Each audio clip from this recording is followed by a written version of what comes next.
বিহাৰৰ মুখ্যমন্ত্ৰী নীতিশ কুমাৰ পুনৰ বিজেপিক যোৱাক লৈ প্ৰচাৰ চলি থকাৰ সময়তে সমাজবাদী পাৰ্টীৰ নেতা অখিলেশ যাদৱৰ নীতিশ কুমাৰক লৈ গুৰুত্বপূৰ্ণ মন্তব্য দিয়ে নিউজ টক চেনেলত। इंडिया गठबंधन में आदरणीय नीतीश कुमार जी होंगे और हैं वो इंडिया गठबंधन में, तो एक बार को वो प्रधानमंत्री बन भी सकते हैं।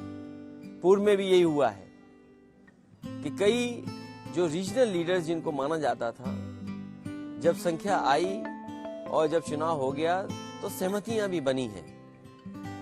अगर वो किसी और के साथ जाते हैं तो वो प्रधानमंत्री तो नहीं बनाए जाएंगे। कम से कम इंडिया गठबंधन में हम सब लोग ऐसे हैं जो किसी न किसी को मौका मिलेगा, कोई न कोई प्रधानमंत्री बन सकता है। बीजेपी से जब आप तुलना करेंगे तो बीजेपी के पास तो चॉइस नहीं है, कोई दूसरा तो नहीं बन सकता। उनका अपना प्रधानमंत्री है, उन्हीं के नाम पर वोट मांगा जाएगा।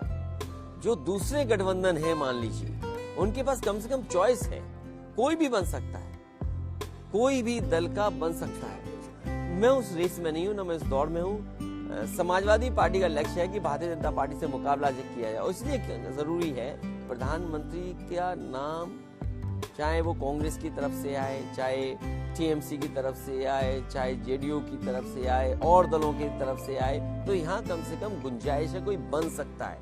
अगर दूसरे दल में कहीं जाते हैं, अगर आप एनडीए के साथ जाते हैं तो वहां तो चॉइस ही नहीं है किसी के पास।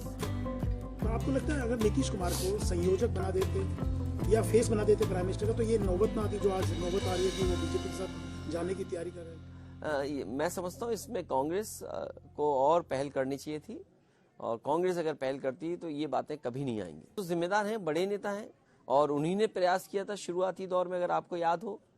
उन्हीं के कहने पर हम सब लोग साथ जुटे थे। पहली मीटिंग ही बिहार में हुई थी, और उनका सम्मान सब करते हैं। कोई दल ऐसा नहीं है जो उनका सम्मान न करे।